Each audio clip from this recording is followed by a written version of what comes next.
Bem, vamos voltando. Guardar um minutinho só para o pessoal reconectar no streaming. Aí já.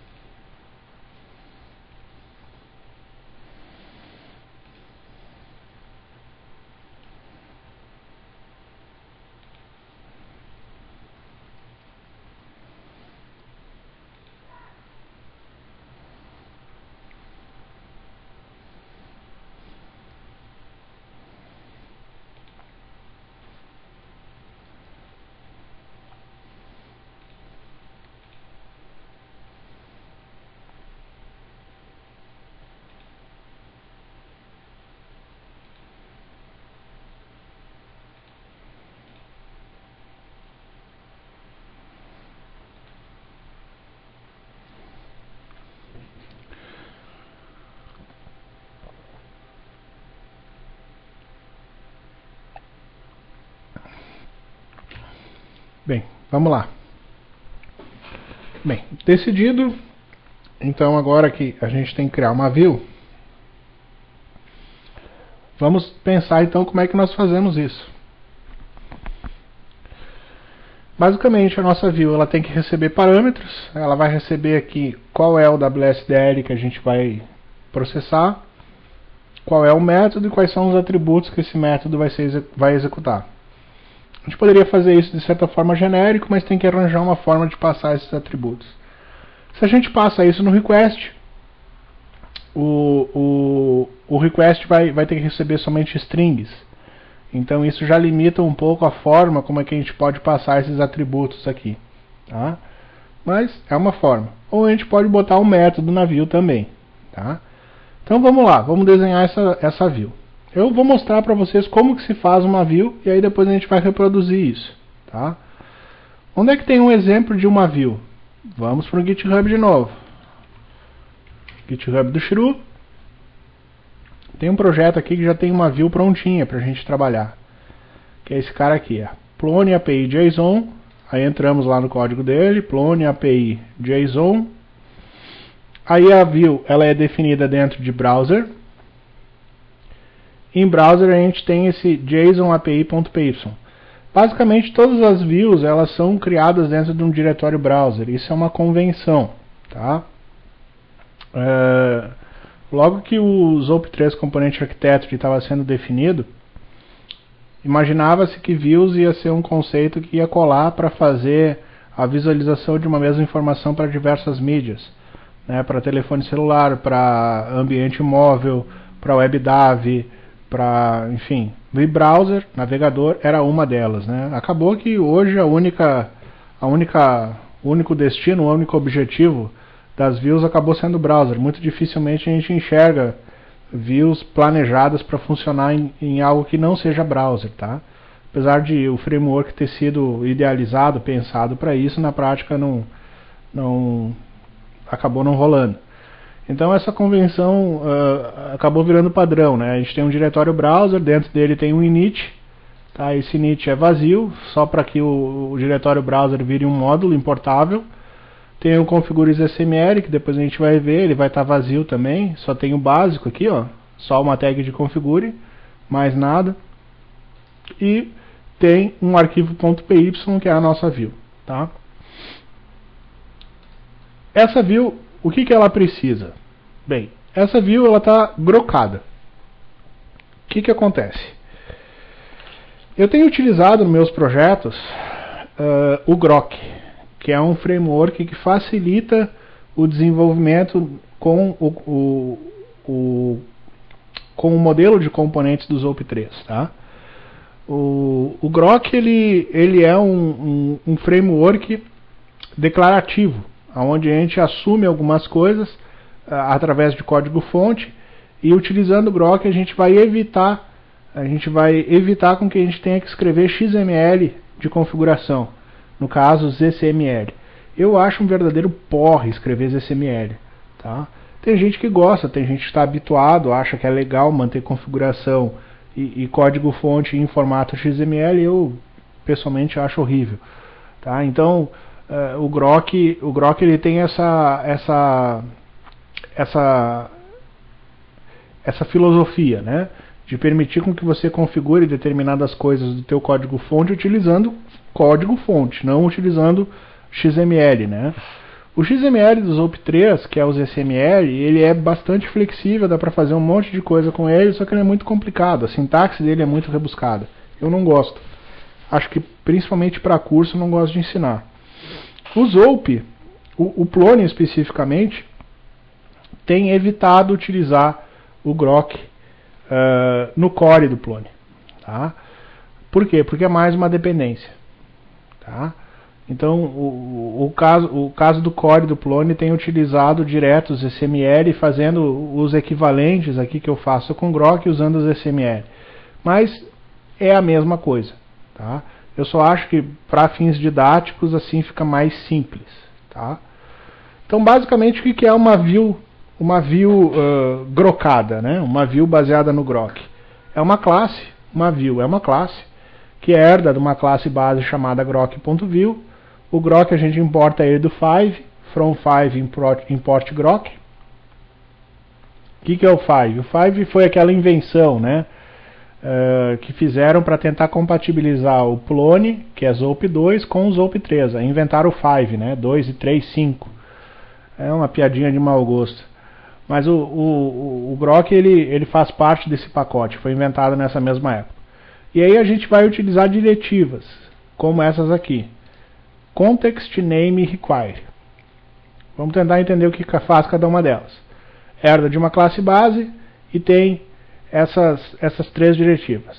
Context é o contexto onde essa view vai estar disponível. Tá? Essa view, ela é como se fosse a view ela pode ser um template também, mas ela é contextual. Ou seja, ela não vai estar lá no contexto do skin, que pode ser chamada em qualquer contexto. Ela vai ser chamada no contexto de alguma coisa. Tá? E nesse caso aqui eu estou dizendo que ela é chamada no contexto de objetos que implementam a interface e navigation route. Quem é isso? É a raiz do site. Tá? A raiz do site é o objeto que implementa em navigation route. Se você quiser criar uma view para um determinado tipo de objeto, você não diz que a fonte do navegador está pequena. Deixa eu aumentar. Obrigado por avisar. Enfim, quando você cria uma view, você não diz que a view ela é de uma determinada classe. Você diz que a view ela é uma view de todas as classes que implementam uma determinada interface. Tá? Então, na verdade, aqui eu estou importando uma interface que é utilizada pelo Plone para identificar o objeto da raiz. E digo que essa interface Grok que eu estou criando é uma interface que ela está disponível na raiz do site. Ou seja, se eu quiser invocar ela em outros lugares do site, ela não funciona. Tá? Se eu estiver criando uma view para uma classe archetypes, provavelmente eu vou ter que ter lá uma marker interface, vou ter que ter uma interface pendurada desse objeto para me identificar que essa view vai valer para esse objeto. Tá? Então aí eu só importo uma interface e declaro qual é a interface. E ela tem um nome. Tá? No meu caso aqui, JSON API. A gente vai poder chamar isso, por exemplo, de, sei lá, Web Service. Tá? Que vai ser o nome da nossa view. E o nome da view ela vai ser o nome onde é que isso vai ser invocado. Por exemplo, lá na raiz do site, / Web Service. Ou / JSON API. Que é esse caso aqui específico que eu estou pegando, tá? Que é o nome da nossa view. Tá? Como ela é uma classe, ela não é um template, ela não é nenhum script, ela tem que ter um nome quando for invocada no contexto de aquisição. Então está aqui o nome dela. E Grok Require é a permissão. Tá? Esse caso aqui eu estou exigindo a permissão cmf.managePortal, que é a permissão ManagePortal do Plone. Para invocar essa view aqui eu tenho que ter manager, basicamente. Eu tenho que ser um usuário administrador do site. Eu posso ter, por exemplo, acesso irrestrito, acesso público, ou tenho que ter pelo menos permissão de view na raiz do site. Então essa permissão ela vai proteger a view como um todo, o acesso à view como um todo, né, a view e a todos os métodos da view. Eu posso ter views que são públicas, mas que tem um método lá que é privado. Posso fazer esse controle através de XML ou posso fazer esse controle também através de código, né? Verificando qual é a permissão do usuário atual e lançando uma exceção se aquele usuário não pode acessar aquilo. Tá? Que é geralmente a forma como eu faço, eu não gosto de configurar esse tipo de coisa com os XML. Essas 4 coisas é obrigatório. Declaração da classe, que herda de Grok View, e essas 3 diretivas. Tá? Só isso. O resto é implementação. Tá? É o que a nossa view vai fazer. Por convenção, você tem que tomar uma decisão. Se a view é a view, ela vai ter um template que renderiza a view. Esse template ele tem que ter um nome, que é o nome da classe, underline, o nome do pacote, underline, nome da classe que implementa a view. .pt. E aí esse template .pt ele tem que estar lá dentro do diretório browser para saber que aquele template vai ser utilizado para renderizar a view. Tá? Caso contrário, que é o mais comum, que é o que a gente vai utilizar aqui, a view ela tem que implementar um método render. Tá? Isso é uma convenção, o método render ele tem que existir para toda a view. Tá? Então, nesse caso aqui vai ser uma view com o método render. Tá? A gente vai convencionar que quando a gente chamar o método render e invocar o web service, por exemplo, a gente pode retornar JSON, que foi o que o Bruno falou. E a gente pode ter métodos internos na view que fazem a invocação e devolvem uma estrutura de dados. Tá? Então, vamos trabalhar nesse sentido. Vamos criar primeiro essa view e vamos... tá aqui o método render dela. Ó. Tá? Então vamos criar essa view, vamos começar criando essa view vazia e fazendo ela funcionar no Plone. É o nosso primeiro passo. Né? Criar essa view vazia e fazer ela funcionar no Plone. Vamos lá. Então, vou fechar esse cara aqui e vamos começar a torrar código aí. opt zope plone zinstance src shiru ws. Ok. Aqui dentro, mkdir browser, cd browser. Aí eu tenho que criar um arquivo init.py vazio. Tá aqui ele. Aí eu preciso de um arquivo de configuração, né, uns XML. Eu posso canibalizar o exemplo aqui desses configures XML vazio também. Tá? Ele não vai mudar muito disso aqui. Basicamente é isso aqui. A única coisa que vai mudar é esse namespace aqui.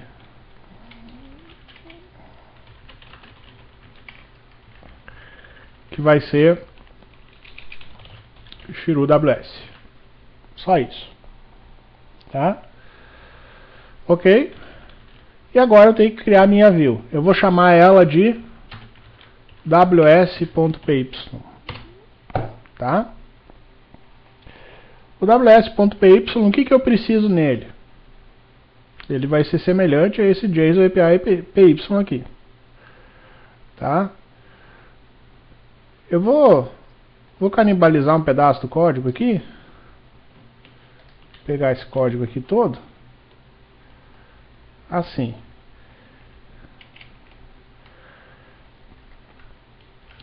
Então.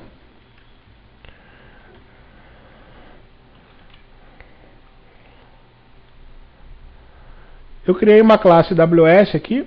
ws maiúsculo. Que ele é um grok.view. Grok.view ele está importando da onde? Do 5. Então, vamos botar aqui em cima os imports que eu já precisei. Vamos botar aqui a view that enable Plone to call soap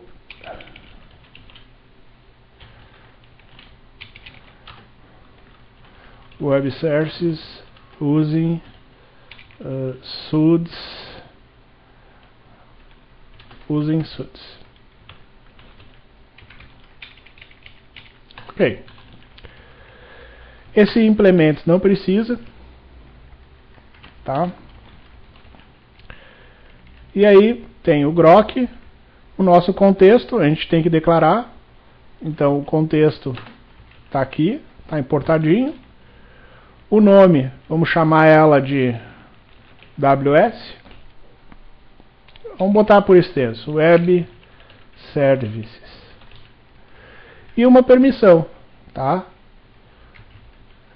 Nada disso aqui precisa. E uma permissão. A permissão aqui a gente vai definir. Quem é que vai poder invocar o Web Services? Qualquer pessoa? Vamos dizer que sim. Vamos dizer que isso seja público, tá? Então, se eu não me engano, para público é zope2.view. Deixa eu ver se é isso mesmo. Devo ter em outro lugar aqui.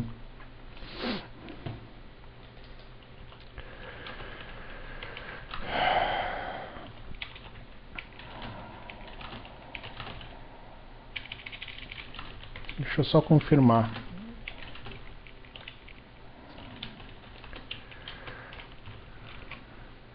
É, zope2.view. Como vocês podem perceber, essas permissões aqui, elas não são iguais às permissões do Zope 2, né? Elas têm strings especiais que identificam. Então, quem quiser descobrir como é que funciona realmente permissões do Zope 3, vai ter que ler a documentação do Zope 3 Component Architecture sobre permissões. Isso está relativamente bem explicado, tanto naquele livro do Martin Asperi, de desenvolvimento para Plone 4, quanto no Plone Developer Manual, tá? Que também é online. Mas as mais comuns é a zope2.view, que é a permissão de view, a permissão de public. Deixa eu ver se tem algum exemplo aqui. A de public geralmente eu não utilizo.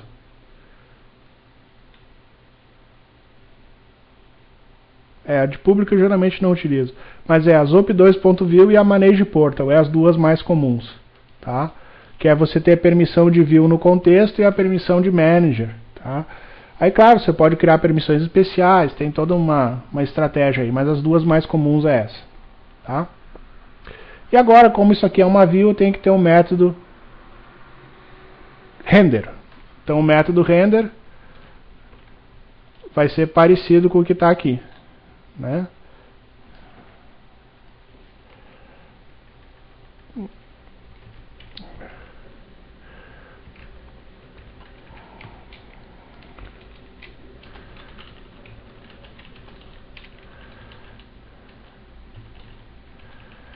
Tá, eu vou simplificar aqui, vou dar só um return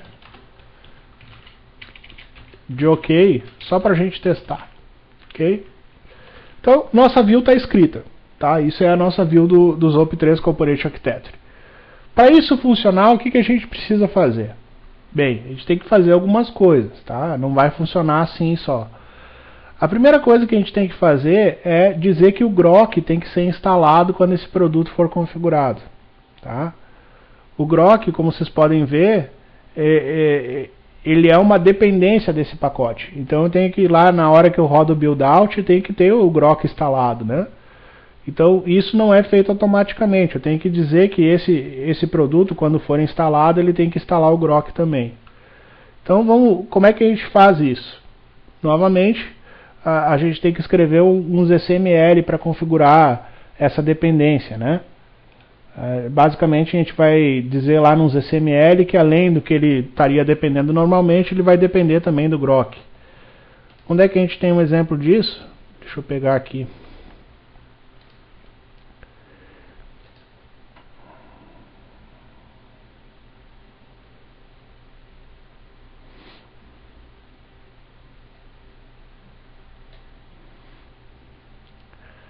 Basicamente aqui, ó. É no configures XML da raiz do nosso produto, que é onde é que a gente vai fazer as instalações das dependências, tá?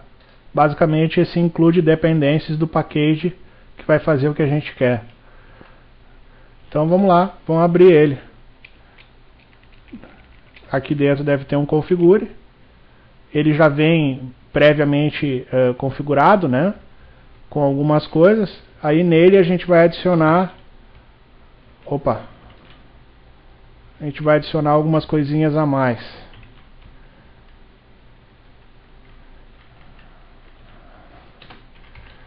Isso ali é um comentário.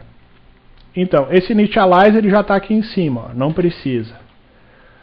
Aí ele tem aqui um include dependencies, include do grok, um include do ponto .browser, que é aquele diretório browser que eu criei que tem as minhas views, e eu estou dando um include do profiles ZCML, tá?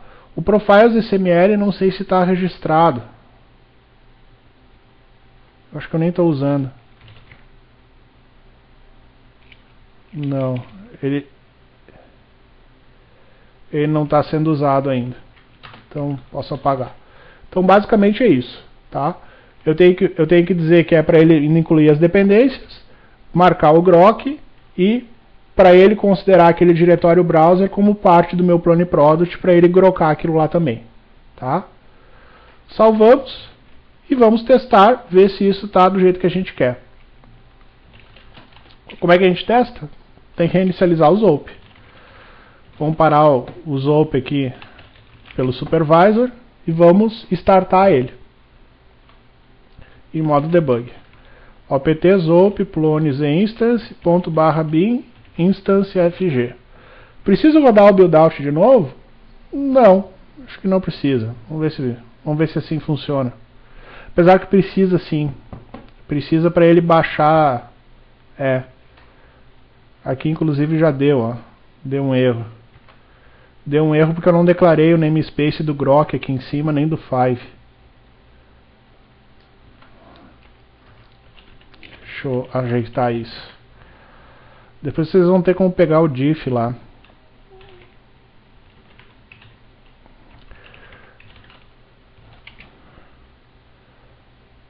Ó, tá faltando o namespace do grok, ó. Como eu tenho uma tag aqui que é grok, dois pontos, alguma coisa, eu tenho que ter um namespace declarado aqui em cima, e não tem. Então, vamos adicionar ele. O do 5 já tinha, ó. Então só adicionei essa linha do grok aqui. Vamos ver se agora ergue. Vai erguer, mas não vai funcionar porque não tem o grok instalado. Ele não reconhece o que é uma diretiva grok ainda. Tá? Aí para instalar o grok eu tenho que baixar as dependências. Isso aqui é só para dizer que aquele componente tem que grocar as dependências. Tá? Grocar ele vai ter que revisitar todos os diretórios, importar as classes, ver quais classes herdam de grok.view, ver quais dessas classes têm dependências e fazer com que isso seja registrado na maquinaria do Zope Component Architecture. Agora, para instalar as dependências propriamente ditas, eu tenho que modificar o setup py do meu pacote. Tá? Tá aqui ele. No setup py, aqui eu estou dizendo que no install requires eu vou depender de 5.grok. Também, eu preciso disso aqui para que essa instância de clone tenha o grok instalado. Tá? Como isso aqui é um clone padrão, como nenhum produto aqui usa grok, ele vai quebrar. Então tem que instalar essa dependência. Vamos lá então. Bem simples. Emacs src do Shiro WS setup py.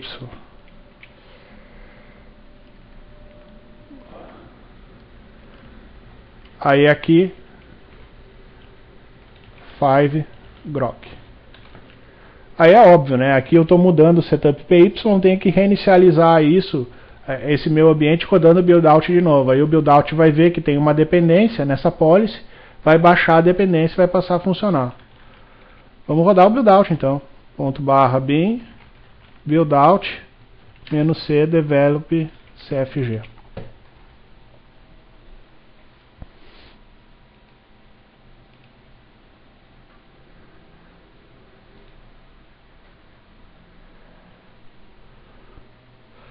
Vocês podem ver que agora ele está baixando o grok. Está baixando a versão 1.2.0.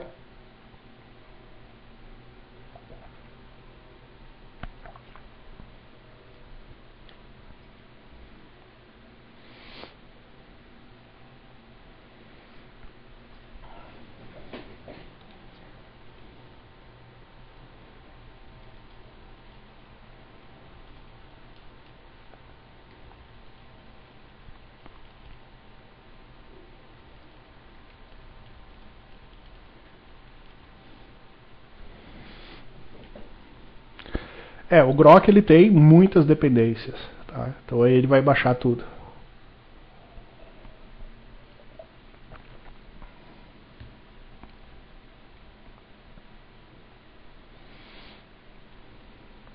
Esperar um pouquinho.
Daily dependência.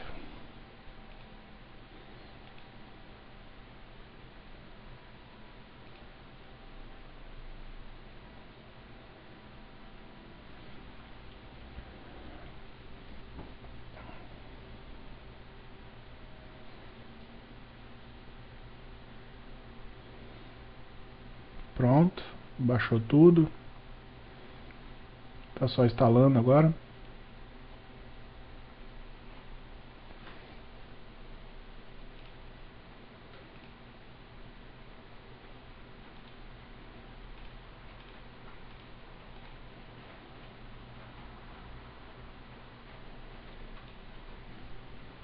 Beleza, funcionou. Então agora, provavelmente, se eu rodar a minha instância em foreground, deve funcionar. Ele vai reconhecer que aquilo ali é um código-fonte grokado e que aquilo ali é uma view. Beleza, funcionou aparentemente. Agora a gente vai ter que ir lá para a nossa instância. Está aqui a nossa instância. Eu vou desativar esse ShiruWS que estava instalado. Melhor, para garantir eu vou apagar esse cara aqui. Não precisaria, mas vou fazer. Apagamos. Criamos ele.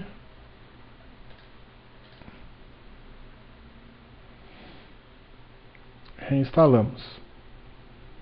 Foi. Funcionou. Como é que é o nome da nossa view? @webservice. É web service ou web services? Vamos ver. Web services com S. Tá? Então agora aqui invocando a view. Nossa, tá caindo uma tempestade aqui agora. Vocês provavelmente vão ouvir o barulho dos pingos da água caindo na minha janela no microfone, de tão alto que tá. Então, aqui eu estou acessando a view, @webservices, ele já está me dando OK. Ou seja, aquele código que eu programei, de fato, está sendo executado. Aquilo ali é uma view que está grokada. Tá? Não adianta eu invocar isso fora da raiz, não vai funcionar. Tá? Se funcionar é só por aquisição, mas não deveria. Web Services. Ó, não existe. Só existe na raiz, que é o que a gente quer, tá? Então, vamos dar uma revisada no que a gente fez. Muito fácil de revisar quando a gente usa Git, né? Muito fácil. Vou dar um Ctrl C aqui.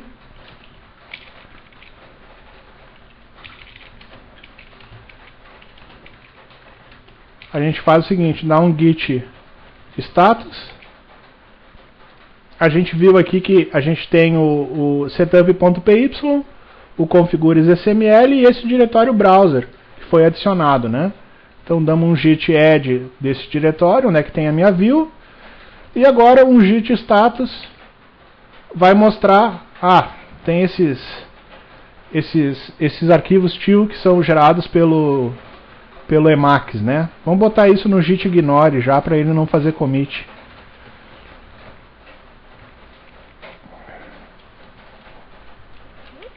Asterisco tiozinho.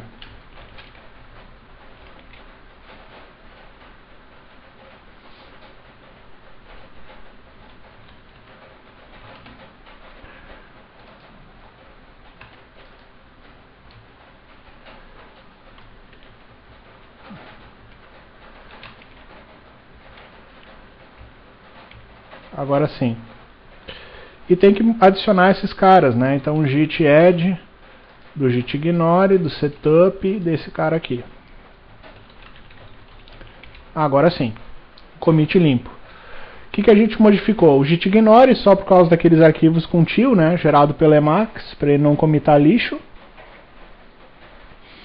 O setup py, que é onde a gente colocou, porque esse produto ele é uma policy. Né? A partir do momento que a gente instala, diz, ó, instala aí o XiruWS. Aí o XiruWS no setup py diz que ele exige 20 dependências. Então ele vai instalar as 20 dependências para a gente. Tá? A gente não precisa controlar as dependências no build-out, né? que é errado, inclusive. A gente faz o controle através do produto de policy no setup py. Então nesse setup py a gente disse que o 5.grok é dependência desse produto. Tá? E aí depois a gente configurou no configures.sml que o diretório browse agora faz parte do nosso produto. E ali dentro a gente criou a nossa view. Criou um WSPY com uma classe WS com uma view chamada Web Services. Tá? Então podemos até ler o git diff aí, que ele é pequenininho. No caso aqui não adianta. Vou fazer aqui git commit -a -message, botar assim added initial view implementation. Ok? E agora damos um git pull, faz sentido, que só tem eu acesso, e damos um git push para ele subir lá para o GitHub. Beleza. Se a gente for no GitHub agora, deve ter o nosso commit lá documentado. Aí a gente pode analisar e revisar o que a gente fez. Então a gente está trabalhando no XiruWS. A gente fez um commit agora há pouco. Está aqui o commit.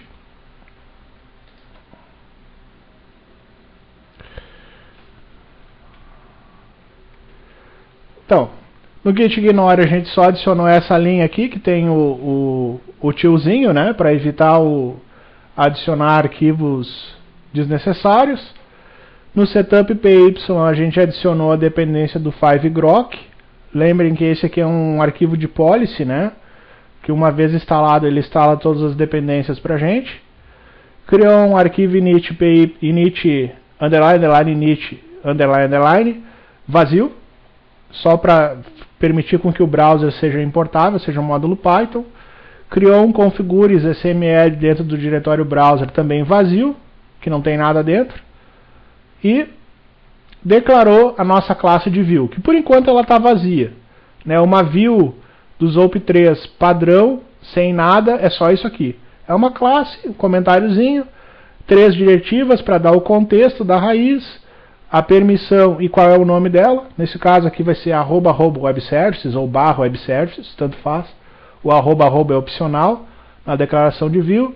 E tem o método render, que é obrigatório porque essa view não tem um template. Senão teria que ter uma anotação aí para definir qual que é o template dessa view. E claro, aqui eu importo o grok e importo a minha interface. O que mais que mudou? O meu configures.sml, lá na raiz eu arranquei um comentário, mandei incluir as dependências, importei o grok e mandei incluir o pacote browser. E declarei o namespace :grok, porque embaixo aqui eu estou usando ele. Senão dá problema, isso aqui se torna um XML que não é válido. Tá? O XML é um saco por causa disso. Mas tudo bem, vocês copiando os meus exemplos, vocês não vão ter dor de cabeça. Mas é óbvio que, enfim, para quem faz isso a primeira vez é bem doloroso. E acabou. Só isso. Tá? Então a gente criou uma view vazia. Tá? O que a gente vai fazer agora? A gente vai começar a codificar dentro da nossa view a nossa lógica, que é fazer o uso lá da biblioteca SUDES. Eu em nenhum momento disse que esse produto depende do SUDES. Onde é que eu vou fazer isso? Eu vou fazer isso aqui, no setup.py. Aqui eu vou dizer que ele depende do SUDES. Tá? Então vamos lá de novo. Dou um Emacs do setup.py. Vamos dizer agora que esse cara depende do SUDES. Salvei, roda o buildout. Porque eu rodar o buildout, ele vai baixar o SUDES e as dependências do SUD e vai instalar para mim.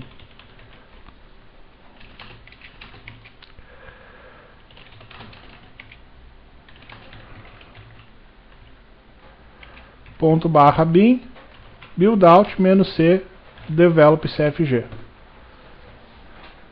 Vamos ver se ele baixa o SUDES agora pra gente.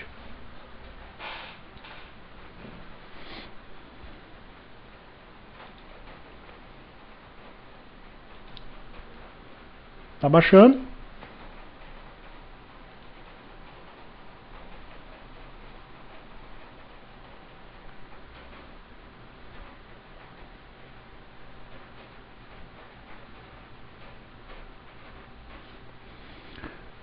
Aquela pancada de dependência lá do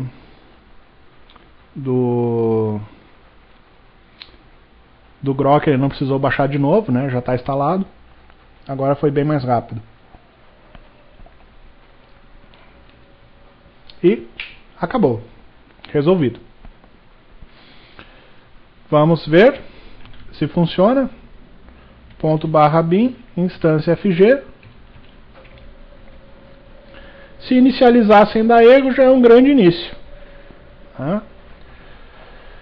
Dessa forma aqui, como a gente está criando um produto de policy, vai declarando as dependências dentro da policy, vai rodando o buildout para fazer o buildout e instalando essas dependências, a gente não tem problema de ambiente. Né? A gente tem o SUDES instalado dentro do ambiente Python que o nosso servidor Plone utiliza. Tá? Então lá dentro do nosso código é só dar um import SUDES e sair usando. Não precisa se preocupar se esse import ele vai vir do sistema operacional, se ele vai vir do Python que roda no Plone. Ele vai saber. Isso vai vir do Python que vem do Plone porque foi instalado via buildout. Tá? Então, a forma de trabalhar é assim para que você não tenha problema. Ok? O que eu vou fazer? Agora eu vou fazer o código mais macarrônico possível. Eu vou hardcodar o conteúdo daquele meu test script lá dentro da minha view. Tá? Como é que a gente vai fazer? Muito simples. cd chiru ws, cd chiru ws, cd browser. Aí aqui é Emacs do WSPY e do /home test SUDES. Tá? Eu tenho os dois arquivos abertos na tela. O que eu vou fazer? Primeiro esse import aqui. Deixa eu botar assim.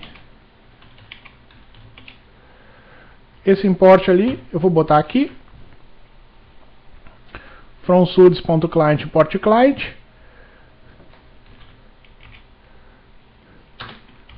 E isso aqui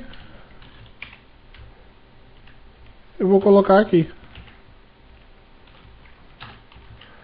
Só que ao invés de dar print, eu vou dar return. Tá? Por enquanto está hardcoded. O que eu fazia antes, estou fazendo agora. Tá? Mesma coisa. É até interessante testar assim, né? Para ter uma noção de como funciona. Dessa vez eu não preciso rodar o buildout. Por quê? Porque eu não instalei nenhuma dependência a mais. Não preciso fazer com que o buildout baixe nada para mim. Eu só atualizei um código-fonte que o próprio servidor já reconhece. Então é só inicializar a instância e testar. Tá? Eu só preciso rodar o buildout quando eu fiz uma modificação estrutural. Né? Quando tem uma nova dependência que eu tenho que considerar. Ou tem alguma outra coisa que eu tenho que... Ou rodar um recipe, alguma coisa assim. Nesse caso eu não preciso. Basta inicializar o servidor e testar. Então, provavelmente ele vai botar lá teste 1, 2, 3 e vai resolver o que a gente tem que fazer. Então, eu vou abrir duas janelas, só para facilitar meu trabalho.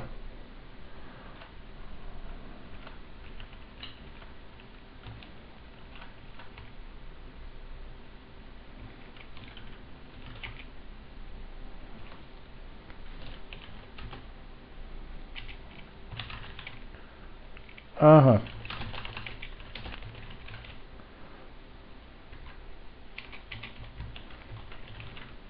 Eu geralmente evito fazer esse monte de janela ao mesmo tempo nos cursos, porque o pessoal se perde. Mas como o pessoal aqui já tem uma certa experiência, eu acho que não vai ter problema. Então nessa janela aqui eu vou rodar o meu Zope em modo console, e nessa janela eu vou rodar os códigos fontes que eu estou alterando. Tá? Então, aqui eu vou rodar ele em modo FG, né? Ele estava desligado, vou religar ele em modo foreground, só para ele ler o novo código fonte que eu fiz. Tá? Beleza, vamos testar. Voltamos para o navegador, para cá, e testamos fazendo a invocação. Funcionou. Era o que a gente queria. Tá ok? Então, essa estratégia que eu mostrei para vocês é a estratégia que substitui da maneira correta os antigos, como é que a gente diz? Os antigos external method. Tá?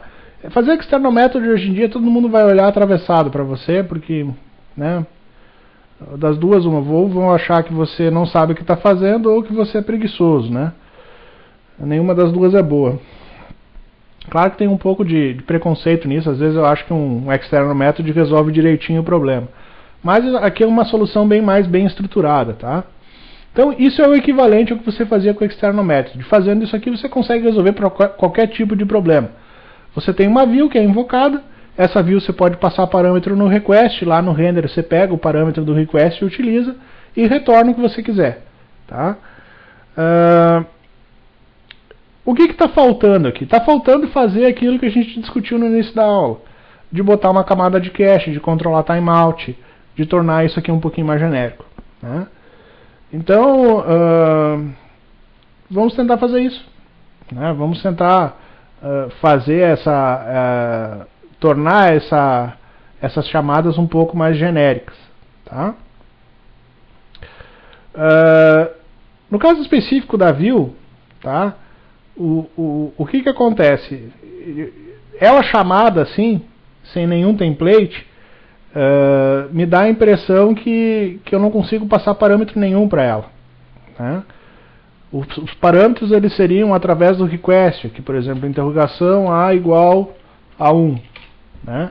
Aí lá dentro da view eu tenho que ter uma forma de pegar esse A igual a 1 e conseguir utilizar ele. Né? Como é que isso é feito? É simples. Aqui dentro do render eu só tenho self, eu não tenho passagem de parâmetro no render, o render sempre recebe só o self. Mas nesse self eu consigo pegar o request. Tá? Eu consigo ter acesso ao objeto request. Como é que eu sei disso? Muito simples. Import pdb, pdb.setTrace. Nosso velho amigo debugador, né? E aí, reinicializamos isso em modo debug. A gente vai ver que a gente vai estar executando esse código daí, código Python padrão, né? Sem nenhum tipo de validação de segurança, só a validação da assinatura, aquela da permissão e mais nada. Damos um refresh aqui e a gente vai ver que ele vai travar. Por que ele travou? Ele travou porque como ele acionou o debugador, a minha instância de Zope lá em foreground, ela está esperando uma ação. Tá? Aqui eu tô dentro do PDB e eu posso passar comandos. O L é para eu listar qual é o trecho de código que ele está executando. Né? E aí eu tenho o N, que é para executar linha a linha, o S, que é para executar step by step, o C, que é para continuar a execução, o Q, que é para sair. Né? Eu tenho aí um debugador como se fosse uma IDE. Né? Eu, de certa forma até entendo, né? Tem muita gente que está habituada com Eclipse, com essas ideias mais elaboradas. Eu, na minha vivência de Python, isso aqui para mim é o suficiente. Eu sempre me virei bem com PDB. Tá? Mais que isso, dificilmente você vai precisar. O que a gente quer aqui? Eu quero pegar aquele A, né? Eu passei aqui A igual a 1, né? Será que ele veio em algum lugar? Eu só dei um refresh, não sei se ele veio. Vamos ver aqui.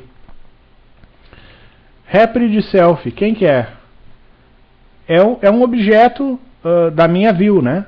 É uma view que é chiru.ws.browser.ws. Esse ws minúsculo é o módulo, esse ws maiúsculo no meu caso é a classe. Eu poderia ter botado isso aqui um nome um pouquinho melhor, né? Não ficou muito bom. Mas isso aqui é um objeto, tá? Se eu pegar self. Botar assim, dir de self, ele vai me dar tudo que eu tenho dentro desse self. Eu tenho inclusive dentro dele, deixa eu ver aqui, eu tenho o request, que é o que eu queria, tenho o response, tenho métodos específicos, né, do Grok, mas o principal que eu precisava era o request. Então eu posso fazer alguma coisa assim, ó, r igual a self.request. Eu não posso porque r é reservado. Fiz cacaca aqui. Mas enfim, eu já descobri que o que eu precisava era self.request. Vamos fazer aqui direto. Tá? Por exemplo, WSDE, vou fazer assim, r é igual a self.request. If r.get de WSDL, vírgula, none is none,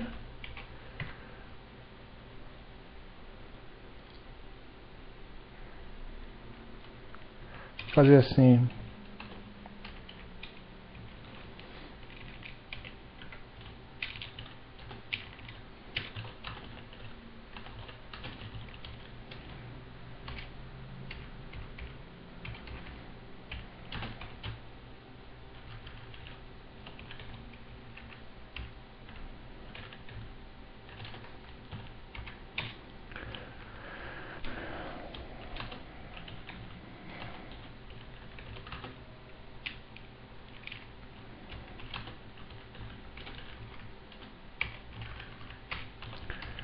Ó, essa aqui é uma forma de eu passar o WSDL que eu quero que ele processe no próprio request.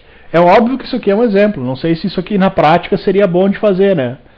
Na prática seria bom você evitar que o cara passasse qualquer WSDL num request. Isso aí poderia ser utilizado de maneira maliciosa, né? O ideal seria que você passasse só o nome do método e internamente você já soubesse na view qual é o WSDL que aquela view invoca, né? Provavelmente você faria uma view para cada tipo de conjunto de web services diferentes, né? Mas enfim, aqui o que eu estou testando? Eu testo se foi passado no request. O R é o self.request. Aí eu faço um r.get WSDL, vírgula none, ou seja, se não existe um WSDL no request, eu considero isso como sendo none. Aí eu testo, isso é none? Quer dizer que não foi passado nada. Então nesse caso eu considero como sendo esse WSDL padrão aqui. Isso é uma forma de passar uma variável no request, e se você passar, obedecer o que foi passado. Caso contrário, você pega um valor padrão, que é o que eu fiz. E depois embaixo eu estou usando ele, tá? Que é esse WSDL. Como é que eu poderia passar o echo aqui, que é o método? Esse é um pouco mais elaborado, né? Como é que a gente invoca o método, tá? A gente poderia fazer assim também, ó. Method é r.get de method, vírgula none. If method is none, mesma coisa. Method igual a echo. Só que aí agora a gente tem que usar esse método de aqui embaixo, né? Aqui ficou simples porque é só uma substituição de string. Aqui embaixo não. Aqui embaixo eu estou invocando um método echo dentro de um objeto service. Não é muito trivial fazer isso. Eu vou ter que usar um getAttr desse cara aí. Tá? Então essa linha aqui eu vou substituir ela por uma linha um pouquinho diferente.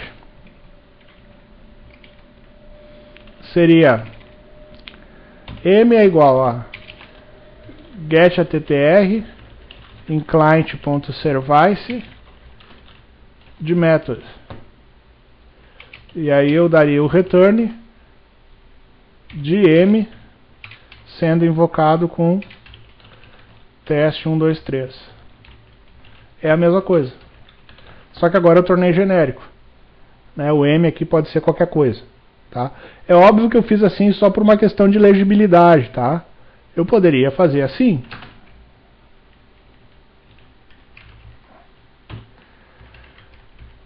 Mas aí o código começa a ficar um pouco macarrônico. Tá? Mas está certo. Eu estou fazendo um getAttr em client.service do método. Sendo que o método é uma variável string aqui em cima. Tá? Eu estou procurando um atributo, pode ser um nome de método ou um atributo dentro de client.service, e estou pegando ele. Isso é um método, é um ponteiro para um método. Eu não estou invocando o método, estou pegando o ponteiro para ele. E aí, depois eu passo um parâmetro. O parâmetro aqui também, mesma coisa. No parâmetro aqui, se eu quiser tornar genérico, eu posso passar o valor também como genérico.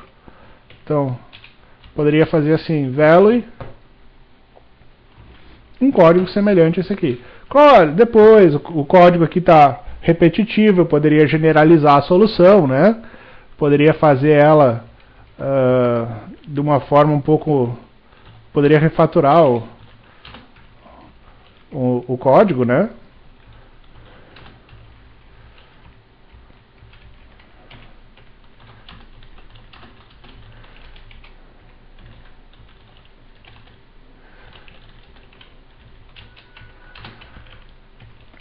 E aqui embaixo eu passo value. Aqui está errada a aspa. Simples.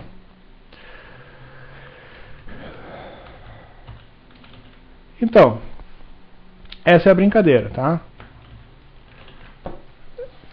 É óbvio que, da forma como eu montei aqui, isso está planejado apenas para esse método, tá?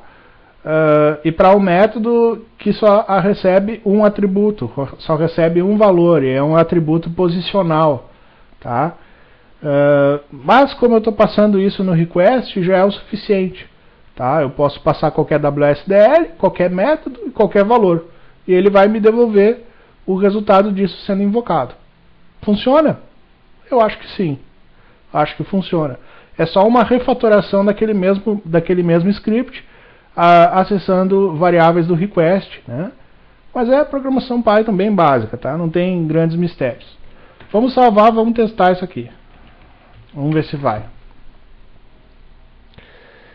Salvei, pulei para outra janela, reinicializei o processo, né?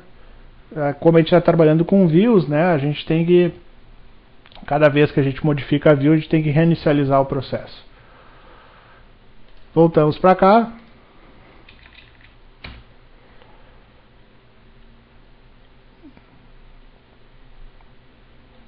Deu um erro agora.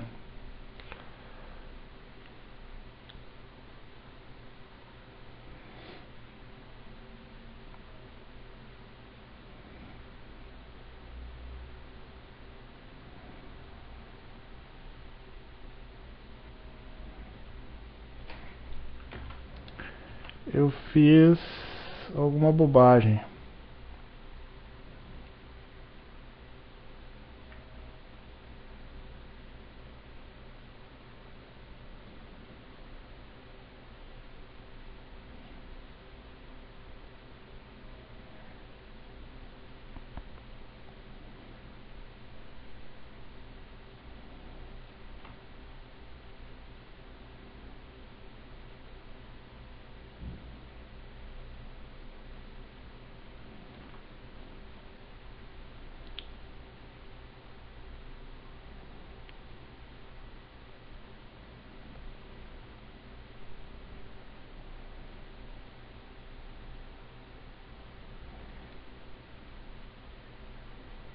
Aquele getAttr ele não aceitou muito bem.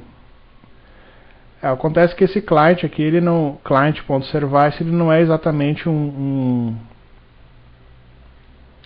ele não é exatamente um objeto, tá?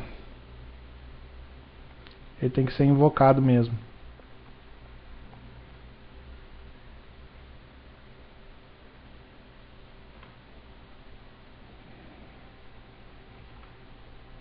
Deixa Deixa eu ver se é isso.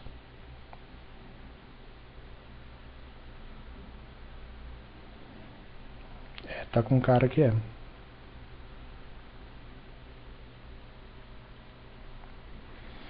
Deixa eu pegar um exemplo que eu tenho isso funcionando. Como é que eu resolvi isso?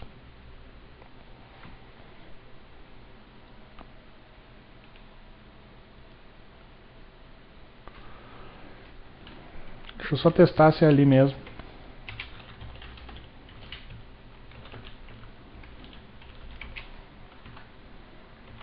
Só para eu ver se não estou procurando chifre em cabeça de cavalo.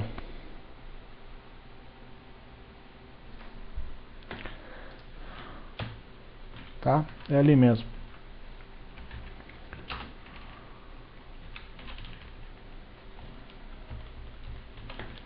É esse get ATTR aqui que ele não aceitou. Tá? Deixa eu ver como é que eu resolvi isso num outro projeto aqui.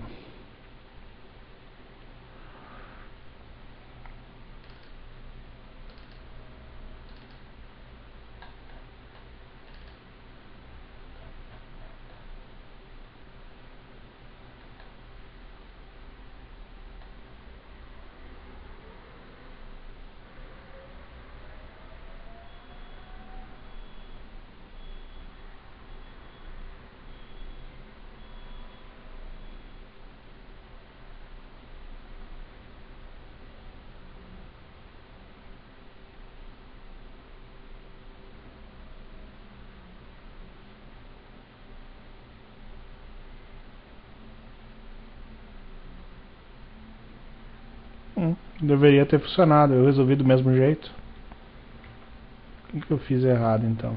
Deixa eu ver aqui. PDB neles.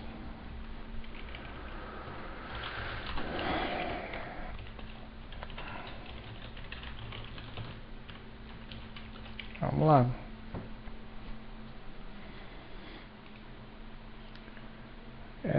Esse é o único problema de fazer ao vivo. Às vezes eu cometo pequenos deslizes. Vamos invocar. Aqui posso fechar também.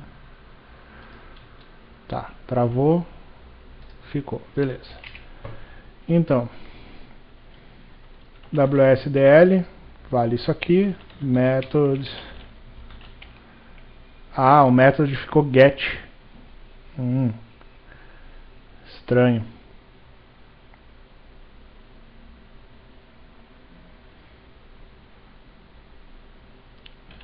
E o value, teste 1, 2, 3. Por que ficou get? Ah,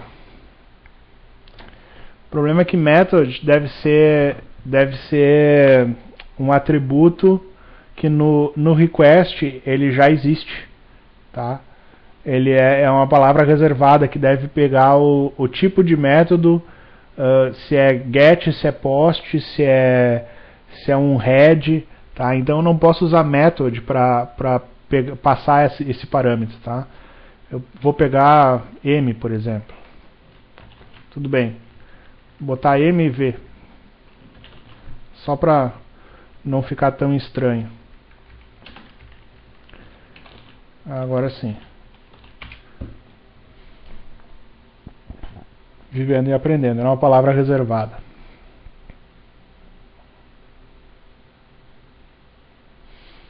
Ok. Agora sim.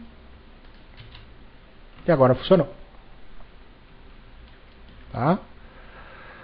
Então, se agora botar aqui, por exemplo, interrogação m igual a echo, ele está invocando o método echo. Echo 2, ele vai dizer que o método não existe. Ó, o método não existe, o método echo 2 lá no Java. Tá? Mesma coisa se eu botar aqui v igual a 1, 2, 3 Fabiano. 1, 2, 3 Fabiano. Tá? Ou seja, agora ele está fazendo o eco do valor que eu estou passando no request, que pode ser qualquer coisa. Tá? Então isso tornou a view genérica. Tá? retornou a view genérica. Está processando lá no Java e devolvendo. O que eu posso fazer agora, só para, né, matar aí a atenção do Bruno, que ele pediu para retornar isso em JSON? Bem, uma forma mais fácil impossível, né?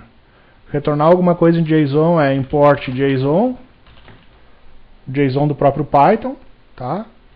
E aqui embaixo, ao invés de dar return daquilo, a gente pode botar isso numa variável hatch, digamos, return json.dumps de hatch. Se isso aí for uma string, ele vai conseguir serializar, tá? A única coisa que eu não sei se realmente esse hatch é uma string, ou se ele é um objeto que internamente vai acabar sendo manipulado e transformado numa string quando eu dou return, tá? Mas basicamente é isso, eu dou um dumps, ele vai converter isso para uma string. Se fosse um dicionário, ele faria a representação JSON desse dicionário. E assim por diante, tá? Vamos ver se vai.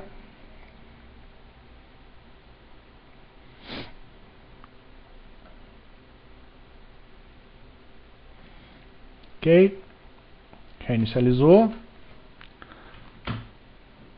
funcionou. Percebam que agora ele botou as aspas, né? Em JSON as strings elas são entre aspas, é importante isso.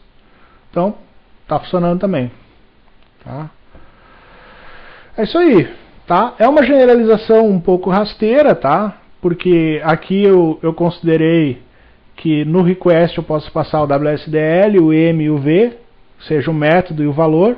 Eu não tô suportando passar diversos valores, eu não estou suportando, né, passar chamadas mais elaboradas, tá?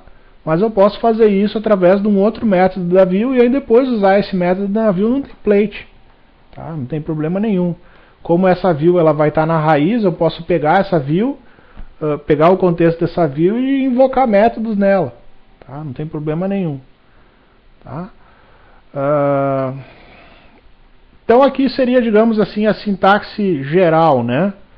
Geral que eu posso utilizar, que quando invocado ele chama JSON. Se eu quisesse fazer a mesma coisa e quisesse fazer isso através de um template lá no Zope que invoca essa view, como é que faz? Bem, eu posso ter um método aqui, né?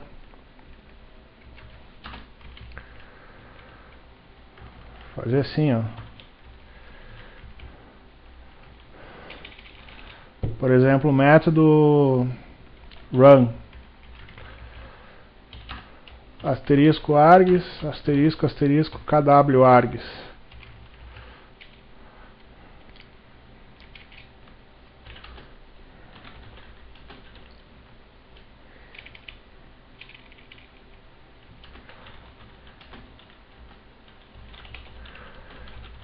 Alguma coisa assim. Como é que eu faço para isso ficar genérico? Seria isso, né? Crio o cliente, o WSDL aqui, ele não está sendo passado, né? Eu poderia pegar isso do KWArgs ou do... seria uma generalização disso, né? Ao invés de pegar do request, eu pego do KWArgs. Então, é um código muito parecido com isso. Tá? Assim. Só que em vez de ser r.get, seria kwArgs.get. Aqui em vez de ser r.get, kwArgs.get.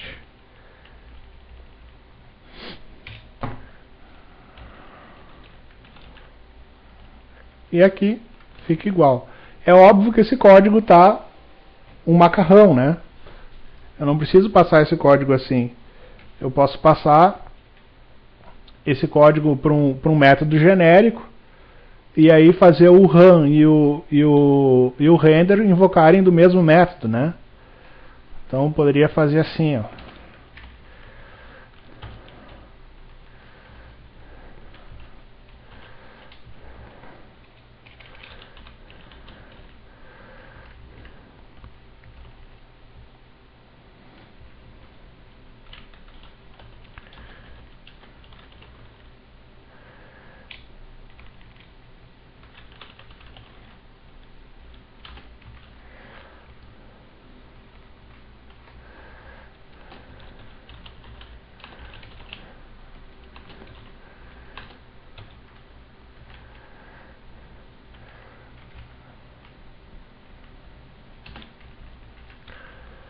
Tá, o execute fica assim, e o run, o que ele retorna? Return do self.execute,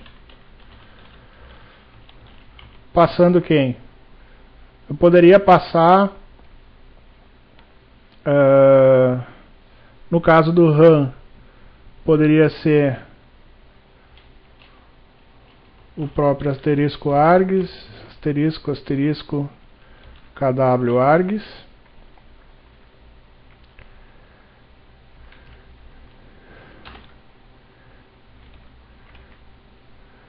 e aqui mudaria um pouquinho.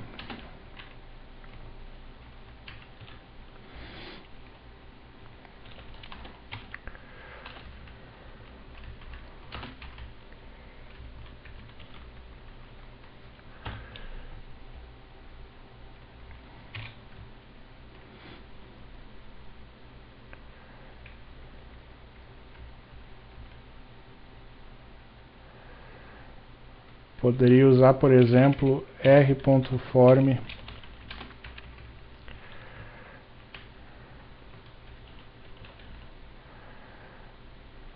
como é que eu podia fazer? Bem, não faz sentido passar posicional, né? Posicional não faz o menor sentido. Se vem do request ou se é genérico.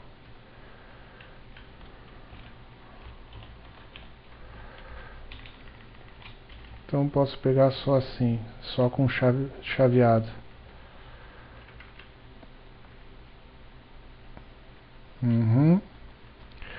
Aí aqui. É isso aí. Deve funcionar. Vamos testar, ver se funcionou.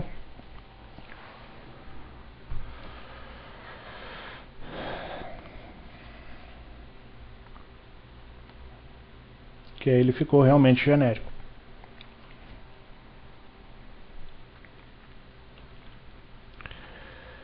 Ok? Só tem um problema, que ele aplicou 2 vezes.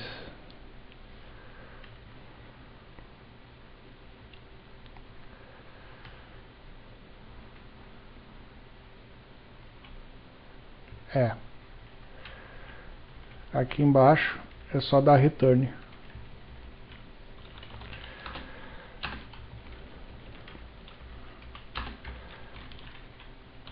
Agora sim.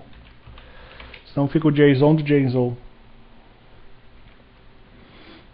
Então o que eu fiz? Eu fiz o método render só pegar o request e mandar colocar como RET o resultado do underline execute, passando aquilo que tem no request.form. Request.form é só tu pega o request inteiro, só pega os parâmetros que foram passados, tá? Tu não pega todo o request com todas as variáveis. Só pega aquilo que foi passado por get. E aí dá um return de uma representação de JSON daquilo. Se o resultado disso aqui retornar uma estrutura que não pode serializar, isso aqui vai lançar uma exceção. Tá? Isso aí eu estou deixando levantar a exceção. Pode acontecer, se isso aqui é um web service que retorna, por exemplo, um dicionário, o dicionário tem representação JSON, mas se for um objeto, não. Né? Se for um objeto complexo. E aqui, no método run, eu só estou dando o return do que eu passar para ele. Tá? Isso aqui, por exemplo, esse método run, que não é JSON, eu posso invocar ele num script, posso invocar ele num template, que é a mesma coisa. E esse underline execute é utilizado pelos dois, que é o cara que vai lá e testa se foi passado um parâmetro WSDL, foi passado um parâmetro M, um parâmetro V, e faz a manipulação dos objetos, né? Para depois invocar ele aqui embaixo. Tá? Esse cara aqui a gente pode tentar ele, na medida do possível, tornar ele um pouco mais genérico, né? Para não ter que fazer essa brincadeira toda aqui. Adotar algumas convenções para passar qualquer tipo e qualquer quantidade de parâmetros, né? E não só um parâmetro chamado V. A gente já vê isso, tá? Vamos ver se assim, pelo menos, se já funcionou. Aqui ele está rodando, vamos testar. Perfeito. Sem parâmetro nenhum, também funciona. Tá? O que falta fazer agora é mostrar para vocês como é que eu faço para acessar essa view através de um template, não através do request. Quando eu estou chamando através do request, ele vai rodar o método render. Quando eu acesso a view através de um script ou de um template qualquer, fazendo traverso em cima do contexto, eu posso executar os métodos dela, pegar as propriedades, fazer o que eu quiser. Tá? Aí sim eu posso usar o método run para executar. Tá? Vamos ver se tem alguma pergunta. Aí eu já vou tentar melhorar um pouco essa generalização aqui.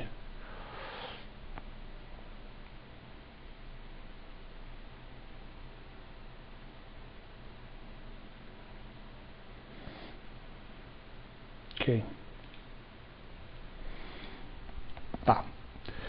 Vamos fazer um template para tentar chamar esse run aqui. Tá? Vamos ver o que a gente consegue passar nele. Vamos ver. Vamos fazer um template aqui. Barra manage.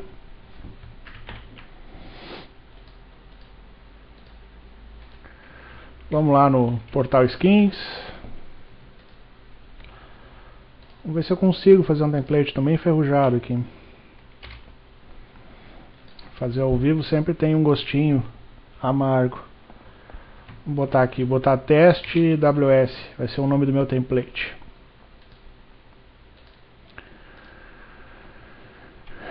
Então, isso aqui é um template que vai expandir as macros do clone, né? Então, metal, dois pontos, use macro, here, main template, macros, master. Isso aqui não precisa, isso aqui também não. Faz uma div aqui. Metal, dois pontos. Fill slot main. Estou supondo que todo mundo saiba as op page template, né? Que é uma coisa mais simples. Vou botar aqui teste de web service em uma view com grok, tá? Barra H1. Tá, se eu só chamar isso aqui e invocar, aparece isso aqui, teste de web service em uma view com grok. Mas eu ainda não invoquei, né? Como é que eu faria para fazer a invocação dessa view? Bem, eu posso fazer uma coisa assim, div barra div. Primeiro tem que ter a raiz, né? A raiz do site. Qual que é a expressão que eu posso utilizar para pegar a raiz? Tem várias. Tem cifrãozinho portal, posso pegar o get site do request. Tem umas 50 formas de pegar a raiz do site, tá? Uma das formas que eu gosto, enfim, que eu tenho utilizado durante anos, é a seguinte. Por exemplo, tal define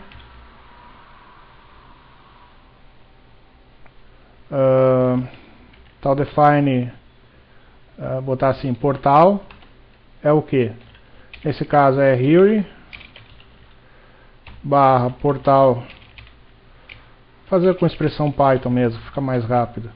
Here.portal url.get portal object. Ok?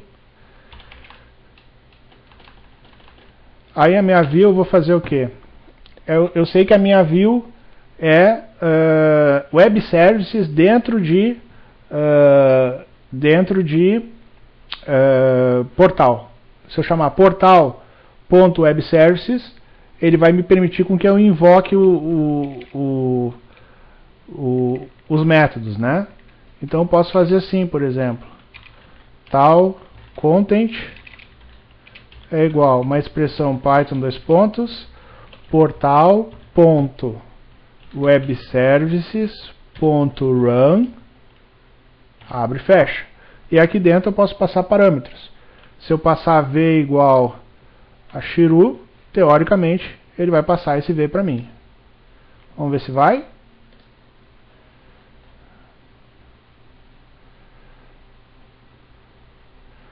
Não deixou pegar aqui portal web services.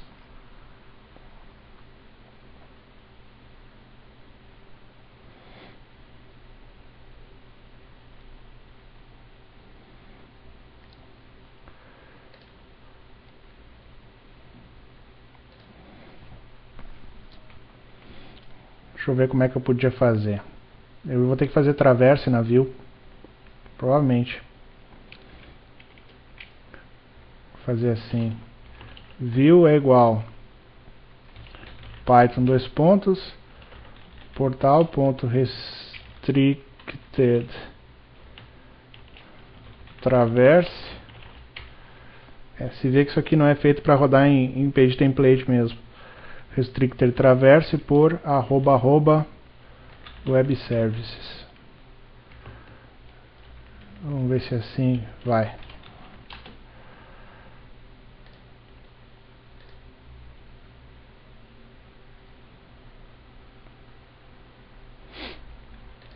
Deu privilégios suficientes.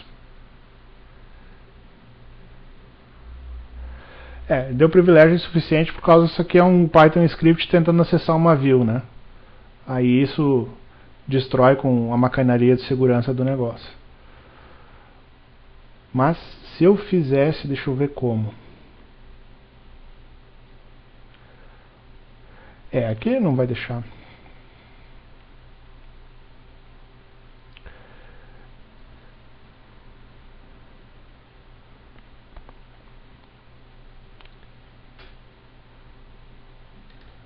Deixa eu ver o seguinte. Esse script aqui é teste AWS, né?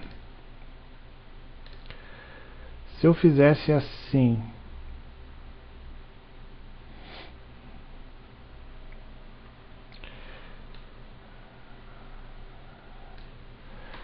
ao invés de fazer isso, só fizesse assim,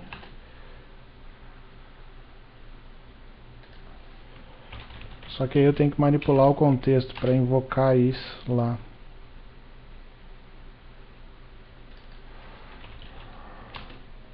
Ok. Aí aqui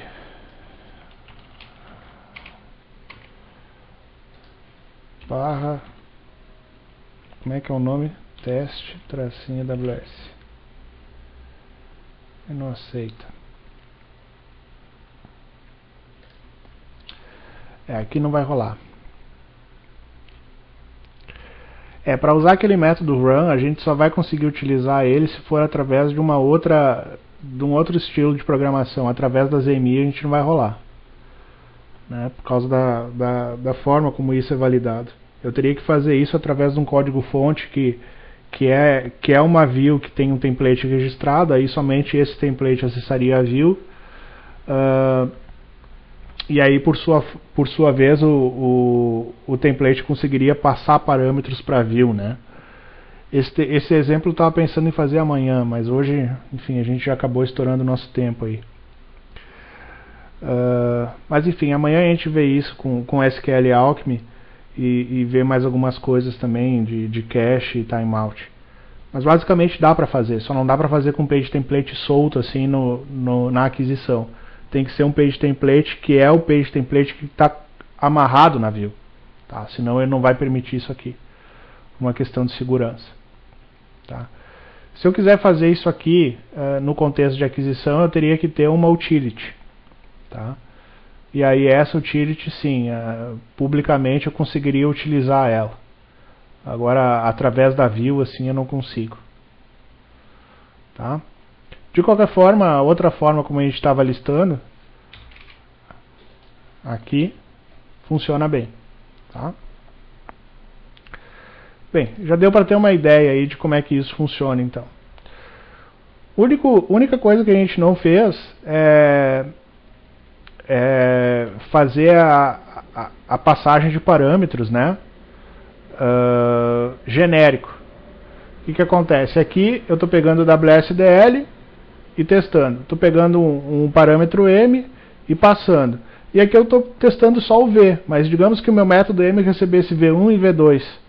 Tá? Eu não estaria passando o value como V1 e V2. Uma das formas de fazer isso seria passar o KW-args inteiro. Tá? Ao invés de passar isso aqui, passar o value e passar o KW-args. E aí no KW-args eu passo o V, o value no caso, que é o que o método lá espera. Tá? Então provavelmente se eu fizer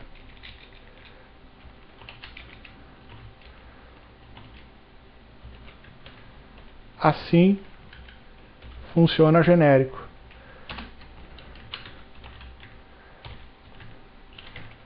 E essa parte eu posso comentar. Vamos ver se assim funciona.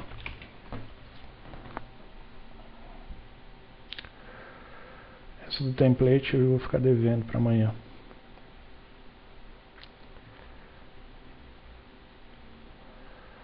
Ok, foi. Só testar. Passei assim, ele está passando nulo. Porque o valor que ele passou lá foi nulo. Agora eu tenho que passar velo igual Fabiano. Aí ele passa Fabiano. Por quê? Porque aquele meu método echo, lá no Java, o nome do meu atributo é value. Então aqui ele está passando value para lá. Eu posso passar quantos parâmetros eu quiser. Né? Se o meu método lá estivesse esperando value 1, value 2, também funcionaria. Isso é bem simples de fazer, né? Bastaria né? Enfim, como modificar o meu código Java lá para testar. Podemos tentar fazer aqui rapidinho. A gente já estourou o horário, mas acho que vale a pena o teste. Vamos fazer aqui. Tá, esse aqui a gente já viu que funciona. A gente pode fazer assim que fica genérico. A gente está passando aqui o que vier no request, né? Vamos fazer um teste lá de mudar a nossa assinatura de método Java.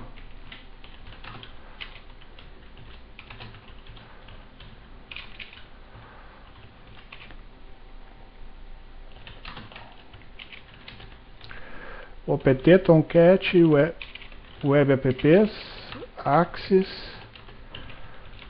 Shirudo JWS.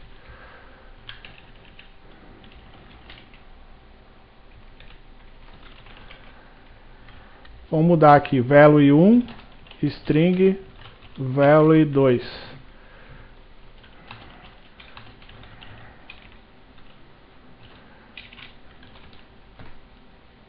Vamos ver se assim vai.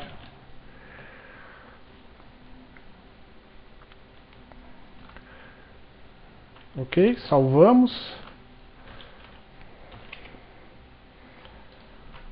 Agora a gente tem que ver se o WSDL ele já atualizou. Ó, meu WSDL já atualizou, agora ele está recebendo dois parâmetros, value 1 e value 2. Tá? Eu só agora percebam que eu não restartei o Tomcat. Eu só modifiquei o código Java, ele já detectou que o código Java foi modificado e já fez deploy automático da WSDL com o código Java modificado. Então isso, barbada. Não saiu nem o servidor do ar. O que eu tenho que testar agora? Eu resetei, no caso, o servidor do Zope por causa que ele tem um cache interno de WSDL que podia atrapalhar, tá? Mas eu não precisaria. Porque na forma como eu estou fazendo, ele está fazendo a requisição sempre, a cada acesso, tá? Mas enfim, o servidor Java eu não resetei. Aqui eu até resetei, mas até não precisaria. Vamos testar se agora funcionou. Aqui. Value 1 Fabiano, e-comercial, value 2 Weimar dos Santos. Ó, funcionou certinho, concatenou os dois lá no Java e retornou para mim. E aqui a minha view interpretou o que veio do Java e transformou para JSON numa string só, que é isso aqui. Tá? Então, perfeito. Funcionou bonitinho do jeito que tem que ser. Tanto a parte Java quanto a parte Python. O que ficou para amanhã então para nós vermos? A gente pode ver como é que a gente faz views do Zope 3 utilizando templates. Tá?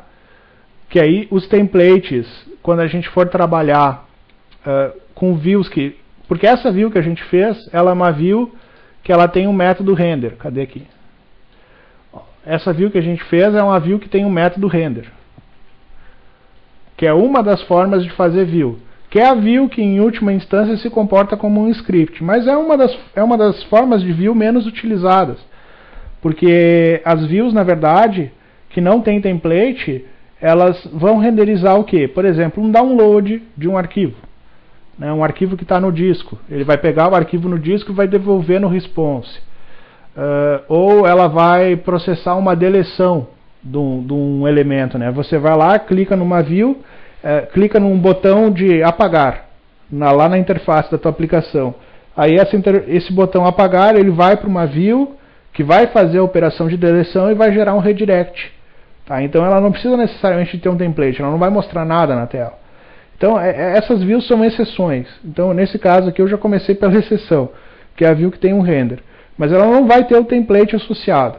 Então amanhã, hoje a gente já estourou o tempo, mas amanhã eu vou mostrar então como é que a gente faz uma view que tem o template associado, e aí essa view vai poder executar métodos da view. Tá? Da view que eu digo, a view template vai poder executar métodos do código fonte da classe dessa view. Tá? Que é o que eu vou mostrar amanhã, para a gente não precisar ter esse render aqui, para a gente poder usar esse run. Tá?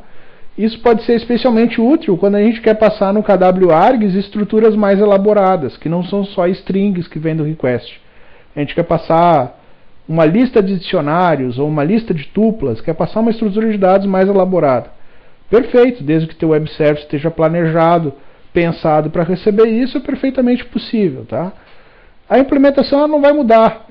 Como eu fiz a implementação genérica aqui, se ela vem pelo render ou se ela vem pelo run, é tranquilo. A única coisa que depois a gente vai ver que quando tem uma view que ela trabalha com template, ela não pode ter o render. Eu vou ter que comentar esse método aqui. Tá? Aí amanhã eu mostro como fazer a invocação desses métodos da classe pelo template da própria view.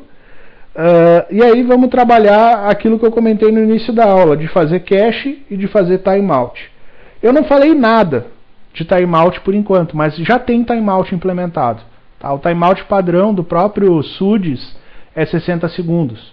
Tá? Então se você não implementar nada, do jeito que está aqui, você já tem garantia de timeout, que você não vai, utilizando o SUDES, você não vai travar indefinidamente o teu servidor clone numa chamada de web service. O que pode ser interessante de repente é diminuir esse timeout, sei lá, para 5, 10, 15, 30 segundos. Tá?